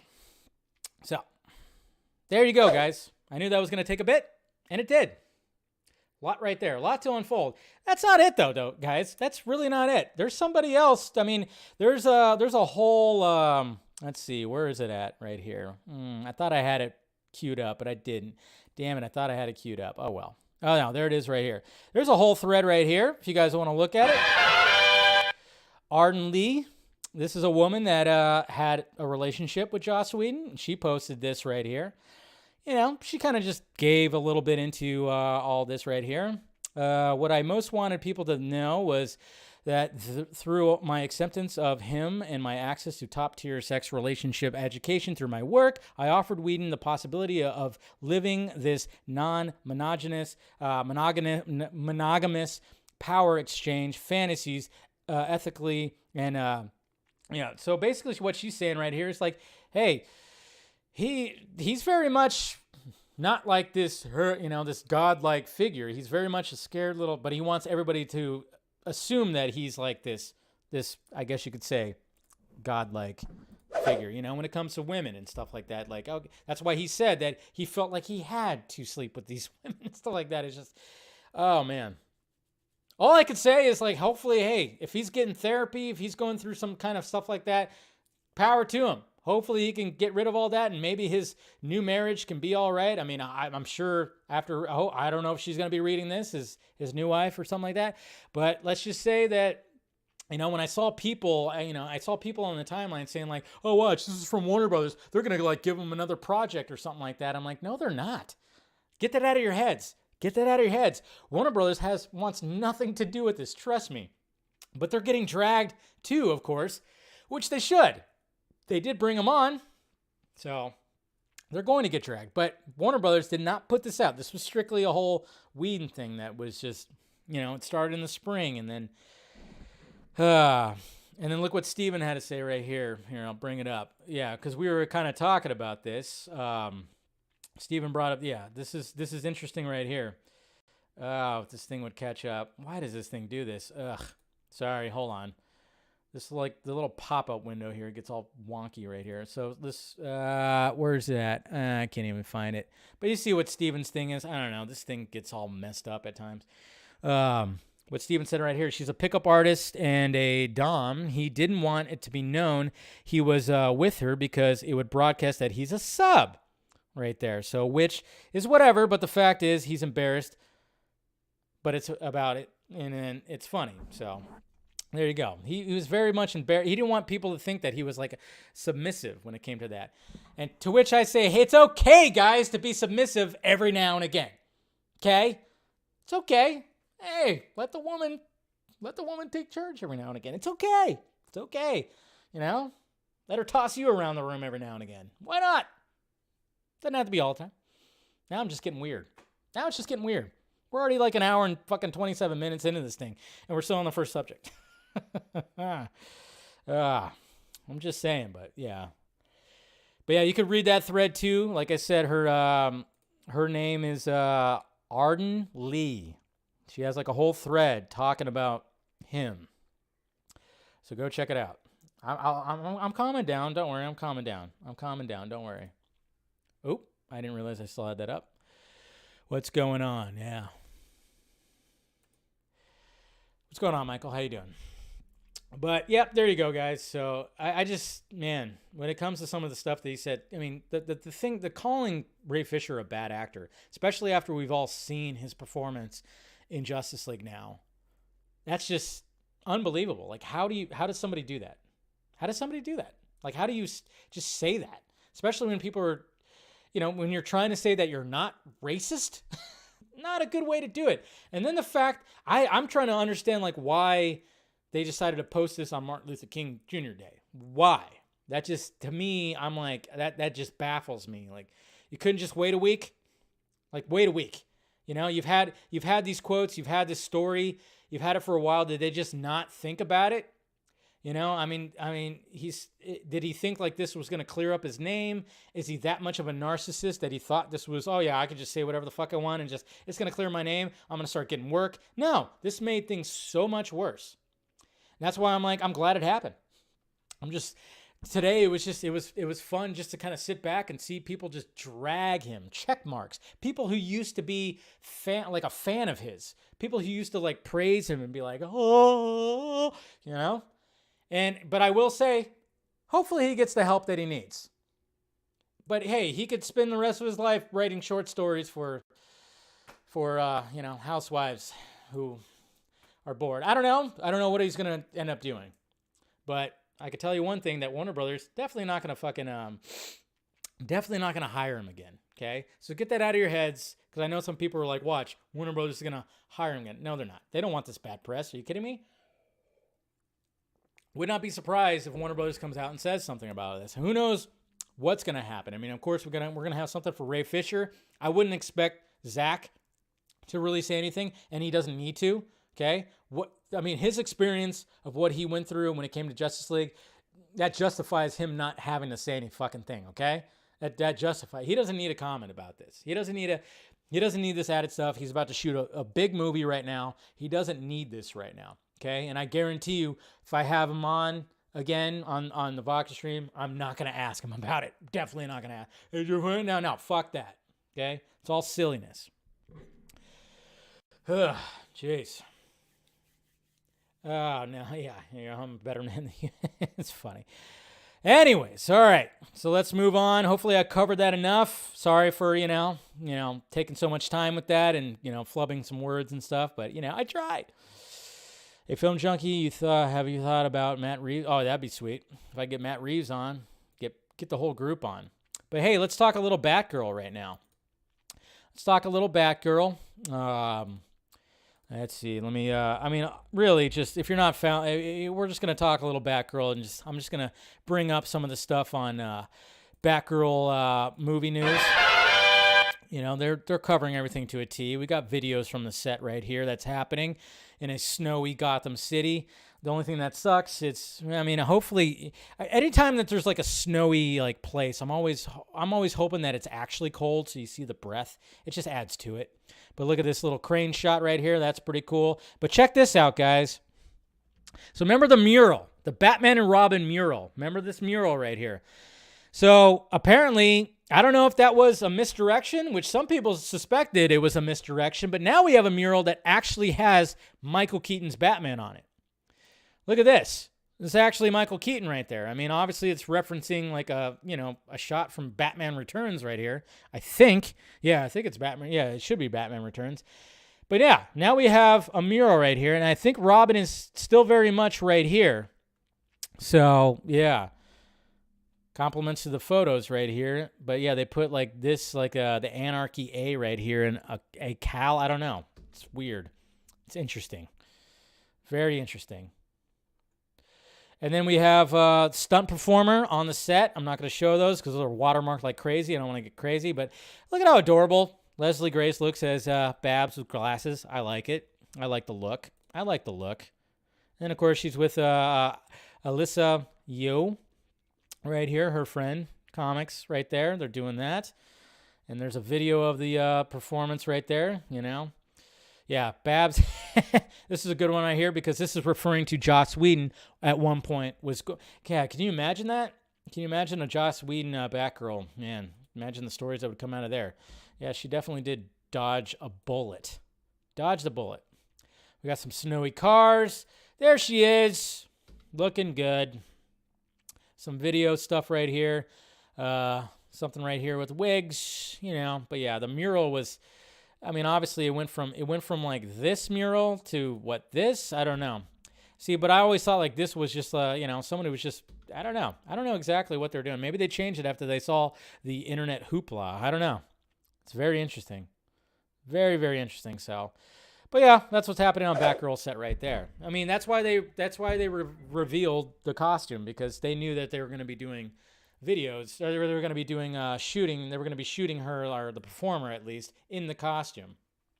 And again, though, guys, it's going to have a second costume. Got to remember that this is very much homemade. We get what they're going for. If you don't like it, it's fine. It's fine. If you don't like it, it's cool. You don't have to like it. Not everybody's going to like every costume reveal. But hopefully, hopefully people will be more in line and be happier with the new Batgirl costume that she's eventually going to get from, I guess, Michael Keaton's Bruce Wayne. I'm still kind of curious of like how he fits into this world exactly. But I guess like, again, we're going to find out when it comes to the Flash. So yeah. I don't know. Batgirl forever. There you go. It's stupid. You're breaking my heart. Batgirl supposed to be black, not purple. See, I don't get that. I don't get that argument. There's people that don't like the purple, and I'm going, what the fuck? half the costumes have been purple, have had purple in it. I don't understand that. I don't understand that because the first time I ever saw Batgirl was on the 66 show, and it had the purple kind of color to it.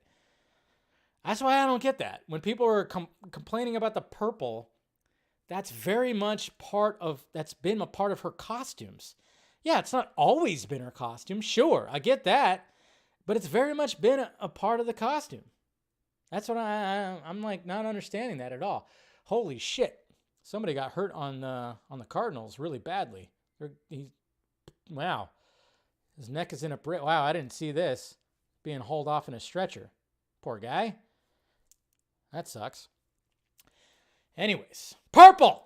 There's nothing wrong with what's wrong with purple? It's not even like a deep. It's a deep purple. That's what it is. You know, it's a deep purple. Din din din din din din din din din din din. Sorry, I was thinking of the band Deep Purple. Forgive me. I go off on tangents a lot. Forgive me. Okay. Andrew Garfield, this lovable motherfucker. He's been doing some talking. Now he's been doing a lot of talking. I guess you could say. This is a cool. Well, first off, he was on Josh Horowitz's podcast right here, Happy, Sad, Confused, and we got Andrew Garfield right here talking about, when he was keeping it a secret that he was in Spider-Man: No Way Home. So here's the little exchange right here. Are Mark and Emma, were they plugged in? Did you ever talk to them? Do you know if they've seen the movie? Is that, what's their awareness of this? His smile, man. Emma kept on texting me, and she was like, "Are you in this new Spider-Man film?" And I was like, "I don't know what you're talking about." What? You're still rolling out. I'm gonna lie to everybody. She was like, "Shut up, just tell me." I'm like, "I honestly don't know what." I kept it going even with her. It's hilarious. To the end, you never admitted to Emma? No. And then she saw it. She was like, "You're a jerk." Oh, okay. So I love the fact that they still have a friendly relationship, which leads me to believe that and I think they will, they'd be stupid not to have Amazing Spider-Man 3, to have a storyline where his Spider-Man finds Spider-Gwen, okay? We're not going to do the Sinister Six thing anymore because they fucked all that up. Have a story where you're going to have some villains, but then you can also have Spider-Gwen show up somehow. That would be sweet. I think they should really go for the Spider-Gwen thing. And then there's this article right here. Andrew Garfield really wants to return with Tobey Maguire in a future Marvel movie. So he talks about this too, where he wants, of course, we know how much he had a good time. After spending the better part of 6 months denying any involvement with the film at all, Garfield recently opened up on just how special it was to suit up in his Amazing Spider-Man in the MCU following 7-year hiatus with the role, from sharing the iconic line that he improvised, which of course is like, "I love you guys," and on the set and touching emotional scene of Zendaya's MJ. The veteran superhero actor was overjoyed to finally come clean about the film. And thankfully Garfield has ideas, and this is what he had to say right here. Also on the same podcast, Andrew Garfield expressed an interest in reuniting with Spider-Man actors Tobey Maguire and Tom Holland in a Marvel project. Looking back on their time together in the Spidey threequel, Garfield described the trio's three-brother dynamic as juicy, and shared that he'd love to work with both stars again if given the opportunity. He also touched on wanting to savor the moment with the fans for the time being, and reaffirmed how humbled and grateful he is how fans have responded to the movie. And also, I would love to continue working with Tobey and with Tom. I think that kind of three-brother dynamic is so juicy. To be honest, man, I'm going to just honestly say I'm so happy and satisfied and grateful to be a part of this. It's hard to want more right now. I'm really just kind of trying to savor the moment with the fans and with the audience and just kind of say thank you. And I just feel very humbled and grateful for the response. Yes, we love you, sir. We love you. And also, guys, there's I don't have the quote right here, but he also mentioned that it would be a pretty cool idea if his Spider-Man took on Tom Holland's Venom. Remember, there was that joke in No Way Home that he had not fought an alien. But, Toby and Tom have fought aliens when it comes to their Spider-Man. So who knows if that's going to happen? Who knows if that's like what Feige and Pascal want to do? Who knows? I mean, it seems like when it comes to Venom, yes, it seems like Tom Hardy's Venom would probably fit a little better in well, I mean, if you look at the mid-credit scene, and we know that Flash, not Flash, Jesus Christ, what's his name? Jesus Christ, totally drawn a blank. Why did I almost say Flash? Jesus Christ, somebody help me out. My brain is not working right now. When it comes to Tom Hardy's, Jesus Christ, yeah, somebody, come on, please tell me. I'm like drawing a blank on the name right now. Somebody help me out. But, when we saw the mid-credits scene, Eddie Brock, Jesus Christ, man, I hate it when my brain does that. When I just can't pull the name right out there. It's always right there. Just, come on, it's right there. Get off my tongue. Jeez. Anyways, Eddie Brock, when he disappeared back to his world and left a little bit of the symbiote, that could be good for Tom Holland Spider-Man. We can play with that there. But it's all right, now that he's going back to his universe, why not just have Andrew Garfield's Peter Parker take on this version of Venom, This version of Venom. So now I'm not lit. No, I'm not. This is like my very first cup of wine right here. No. Glass of wine. Jesus Christ. No, but I just, for some reason, I was like, I could not remember his name right there. I just had that mental block. Come on, you guys have been watching for a while. You know that always happens to me. My brain just goes, what? Nope. It's all that Joss Whedon fucking talk that got me all fucked up. How would Venom get to New York? See, that's the thing. That's the question right there, Darren. How would he get to New York? That's the question. So that would be interesting. So I don't know. We'll see. But I'm just glad he's so happy with it. Okay. Did they show the Moonknight trailer yet? Did we get it? I haven't been paying attention. Do we have it yet? Let's see. Do we have the Moonknight trailer? Are we doing this here? Yes, we got it, right? There it is. All right, cool. I'm glad. I was like, wait, I've been freaking reading off that goddamn article so much that I didn't even check. All right. Not that. Don't do that. Oh, boy. All right. So let's do this. Theater mode. All right. Okay. All right. Let's go ahead and react to this Moonknight trailer here. I'm not too familiar with the the character so much, but just reading up on the character, I mean, it sounds very intriguing, sounds a little more adult than what Marvel Studios is. And of course, there was some teasing when it came to certain characters in the Eternals, so very much intrigued by what's going to happen here. And of course, I love Oscar Isaac. Come on.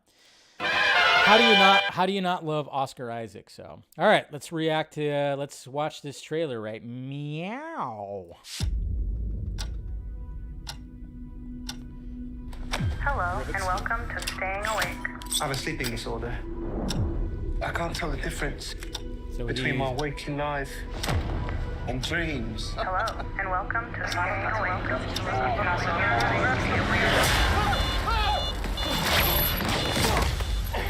Jesus Christ. That was intense. I think I'm losing it. Real catch you on. You're bloody useless, Stevie. Stephen. I can't tell the difference between life and dreams. Okay. Thank you. Oh, Jesus Christ. Lost the contact lens. Hope you find it. Thanks. I like the accent. That's cool. Nice flip phone. Oh my God, you're alive. What's wrong with you, Mark? Why did you call me Mark? Oh, hi, Mark. It must be very difficult. There he is. The voice in your head. There's chaos in you.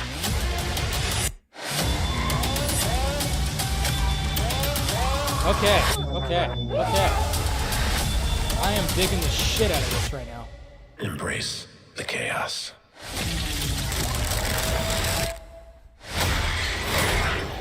Nice. Batman style, bitch. There it is.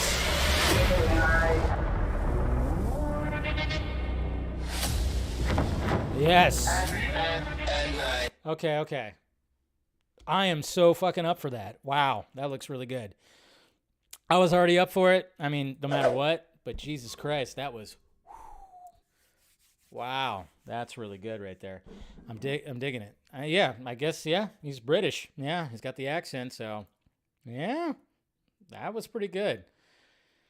Ugh, that looks good. Yeah, all right. It seems like everybody's pretty much on board with that. That looked really good. I like the whole psychological aspect of it, the insomnia and seeing things and the reflections and stuff like that. I love shit like that. I love that kind of stuff. And it's Oscar Isaac. It's Ethan fucking Hawke, too. That's the thing. We got two powerhouses that are going to be starring in this thing. And it's going to be like psychological and crazy and dark, you know, and then he's, you know, beating the shit out of someone, very Batman-esque. And I'm like, yes, and he's leaping with the moon. I mean, come on. Yes, music was, you know, the music fit too. So, all right, I'm totally digging that, man. I think that's going to be a winner. Thank God, you know, jeez. You know, I mean, because you always worry like how dark, I mean, I don't know how dark it's actually going to be, but, you know, I think that's relatively dark. So, digging that. So, I am big time hyped for that. He was beating a werewolf. Oh, didn't even notice that. Oh, you're right, huh? He was beating a werewolf, wasn't he? Let's see. Let me go back. Because that's going to be, obviously, they already talked about that, right? They already talked about that aspect of it. Yeah, you're right. He is beating a werewolf. Yep. You're definitely right. Definitely beating a werewolf, so. Dig it. Thank God. No stinger. Oh, right, Steven? Jeez, no stinger joke. No, like, oh, you have to have that, you know, joke very much before they, you know, show the credits or whatever the hell. Thank God.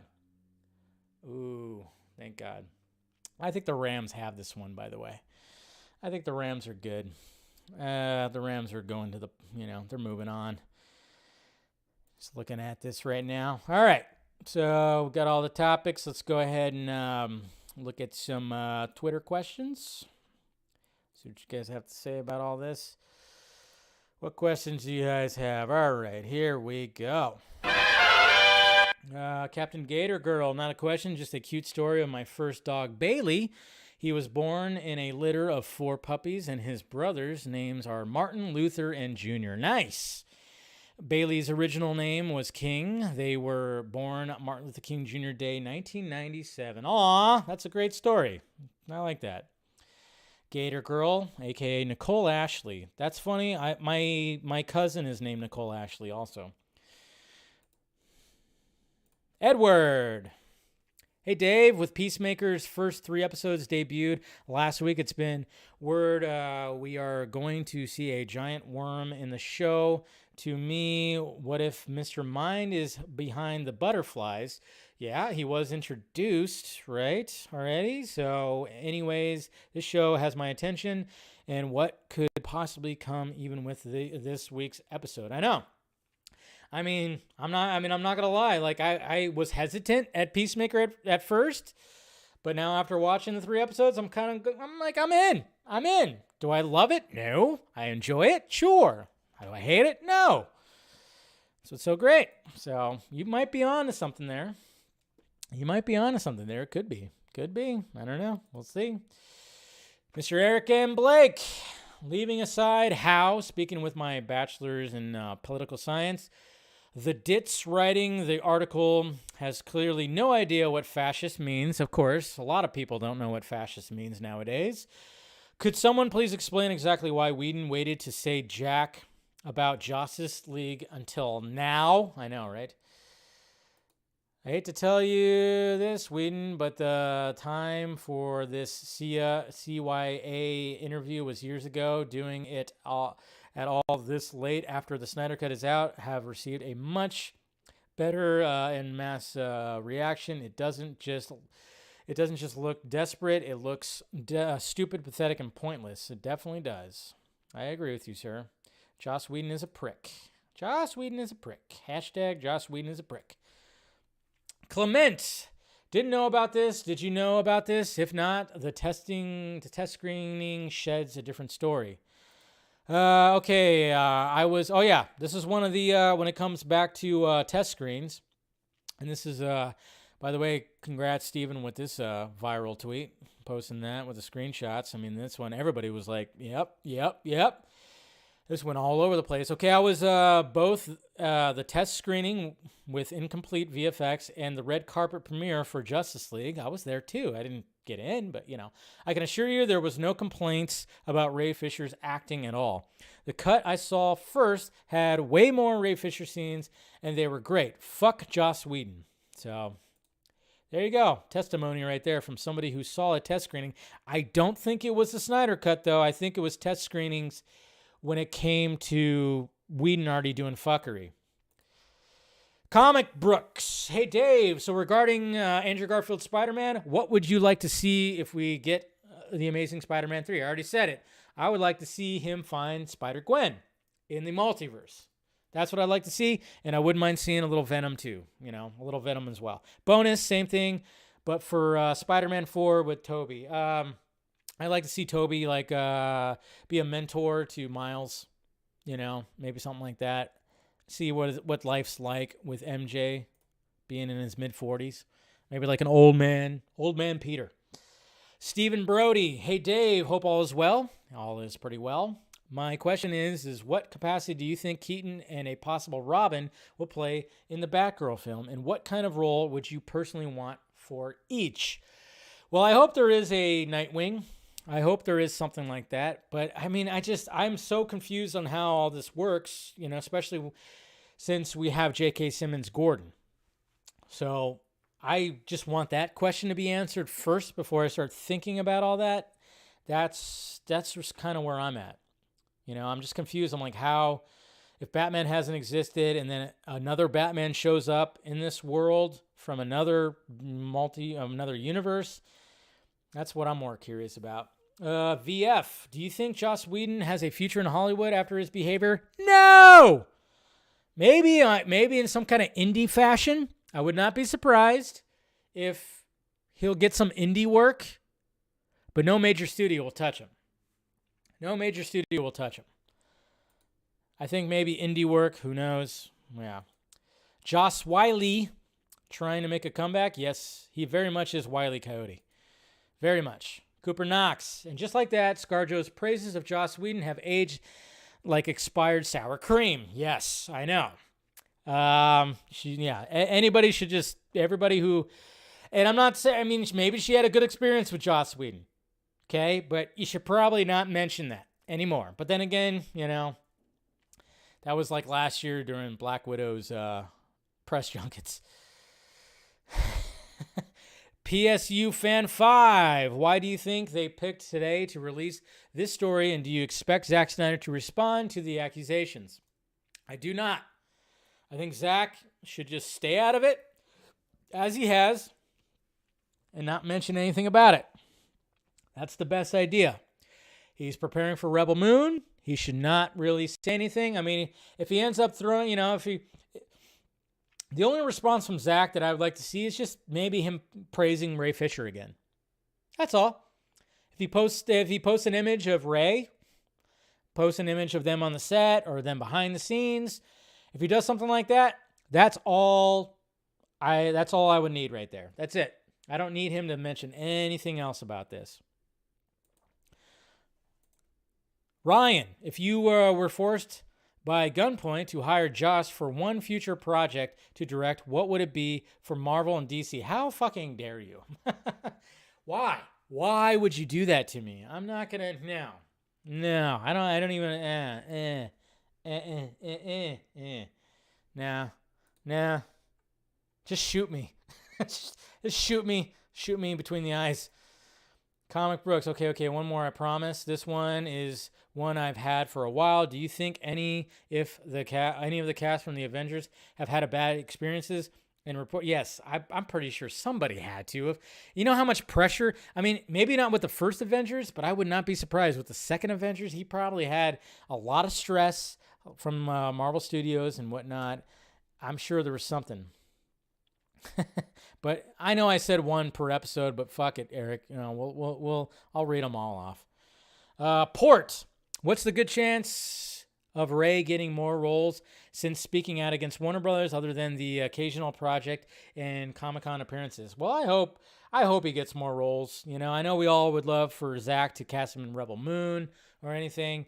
You know, we'll see what happens. But yeah, I mean, I mean, sadly, with the whole thing, I mean, it did put a dent in his career.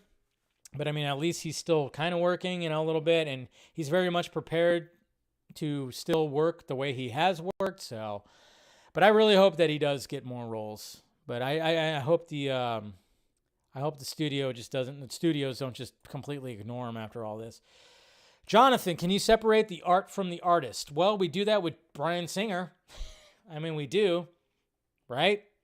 I mean, Bryan Singer's a fucking piece of shit too, right? But we still praise those X-Men films. I mean, I even recently I had Days of Future Past on, and I can't help but like not think that that's a great fucking movie. I mean, that's yeah. So sometimes you can just do that.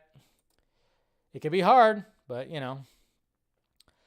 Kevin, Batman fan. Since the Batman is rated PG-13, do you think there will be a rated R director's cut release on Blu-ray and HBO Max? That would be sweet. I feel the film was originally going to be rated R, but Warner Brothers forced Reeves to make it PG-13. I mean, it's going to be a hard PG-13. And again, even when it comes to Batman vs. Superman, the Ultimate Cut, even though it was rated R, did it really feel like an R-rated movie? It didn't feel like an R-rated movie to me. What, with the extra blood in it? That was about it. And, you know, even Zack Snyder's Justice League, you know. It's just with, you know, you had the F-bombs, which is cool.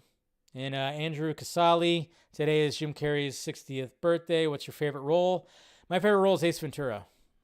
It would always be Ace Ventura. And The Mask, but I also love the Riddler. I mean, every role he's in is always fantastic. But yeah, happy birthday. But I would say Ace Ventura is probably my favorite role of Mr. Jim Carrey right there. All right, guys. Holy shit. Going on 2 hours here. Ugh. I need some dinner in me. I'm freaking starving now. Man, we're exuding all this energy and whatever. And all I can say is, let's keep our heads up, guys. Joss Whedon sucks. This article that happened today only hurt his career more, or hurt him more than anything. And, you know, Ray Fisher's going to probably drop some more stuff. Maybe somebody else will drop some more stuff. I don't know, but, you know, this was crazy, but thank you guys for sticking with me this whole time. It's been a lot of fun, of course. Make sure you smash that like, thumbs up before you leave. Subscribe to the channel. Become a member if you want to become a member. I do members-only streams, of course, every Tuesday after the shows. And then, of course, there's the Patreon if you want to help out the pirate ship. I try to put some exclusive stuff on there. More exclusive stuff is coming. And then, of course, the Film Junkie Closet if you want to get some shirts and all of that goodness right there. But other than that, guys, I'll see you guys tomorrow at the same Junkie time, same Junkie channel. I'll see you guys tomorrow. All right, guys? Talk to you later.